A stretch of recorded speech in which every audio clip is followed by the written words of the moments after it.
What is special journals? Companies use different types of books to record different types of business transactions in which they engage during various business activities. These books can be broadly divided into two types, which are special journals and general journal. So, special journals are also called day books and usually include sales journal, purchases journal, cash receipts journal, and cash payments journal. These journals are mostly used to accumulate data relating to transactions that are repetitive in nature. Special journal is a book of prime entry that is used to analyze and record specific business transactions like credit sales and credit purchases.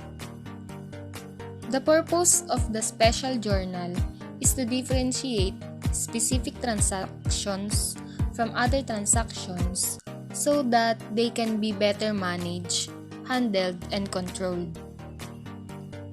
To further explain special journals, these are maintained by medium and large businesses where numerous transactions of similar nature occur in a single day, and it becomes difficult to record all those transactions by a single bookkeeper in one journal.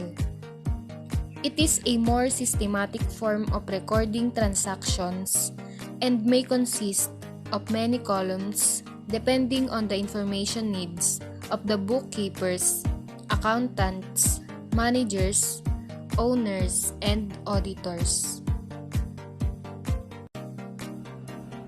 Under the special journals, we have sales journal, which is used to record credit sales of the business. When recording credit sales, the name of debtor to whom sales are made are also shown along with its account number on the sales journal. Every transaction that is entered in sales journal essentially results in a debit to accounts receivable account and a credit to sales account. Here, the term sales refers to the sale of only those goods or merchandise in which the business normally deals. The sale of used or outdated assets such as old plant, machinery, and equipment are not recorded in sales journal because these transactions are entered in general journal.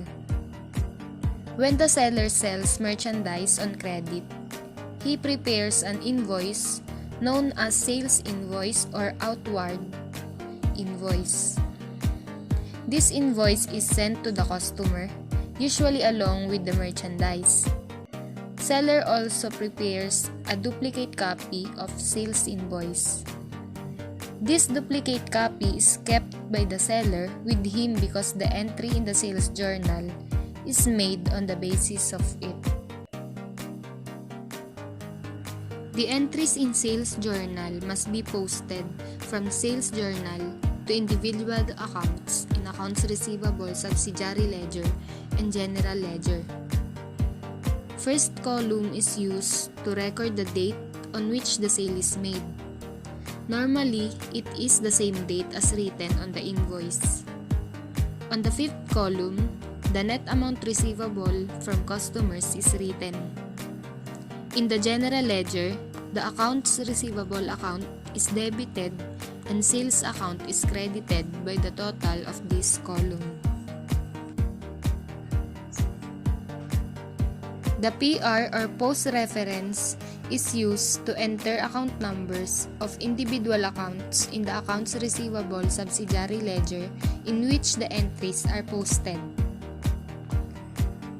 While on the cost of goods sold and inventory column, the cost price of the merchandise sold is entered. In general ledger, the cost of goods sold account is debited and inventory account is credited by the total of this column.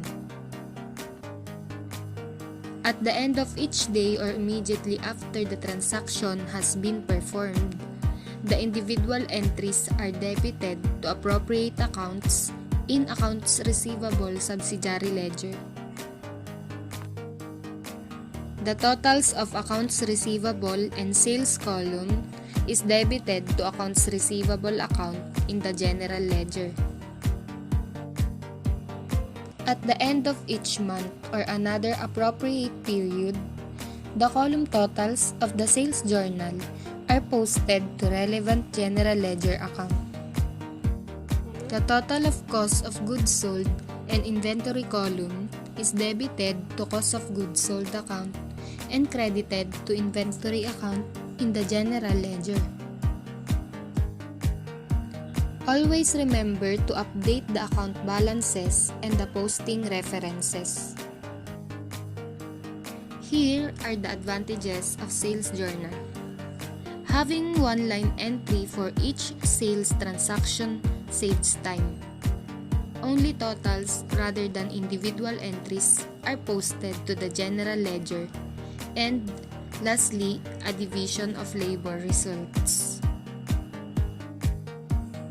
On the other hand, cash receipts journal manages all cash inflows of a business organization. For making entries in a cash receipts journal, the receipt of cash must come from cash sales, credit customers or receivables, and from other sources. Individual amounts in the accounts column are immediately posted to the relevant accounts in the general ledger. Next is purchases journal. It is used to record the credit purchases of the business along with the creditor's name and account number from which purchases have been made. Finally, cash payment journal, also known as a cash disbursement journal, is used to record the payments to creditors, cash purchases of merchandise, supplies, equipment, or any other asset. Cash payments for expenses such as salaries, rent, insurance, and taxes, and also other loan payments. If necessary, other specific account columns can be added if needed and if they are used routinely in the business. The debit columns will include at least an accounts payable column, a purchase column, and other accounts column. The main source of entries for this journal are check stubs and payment requests.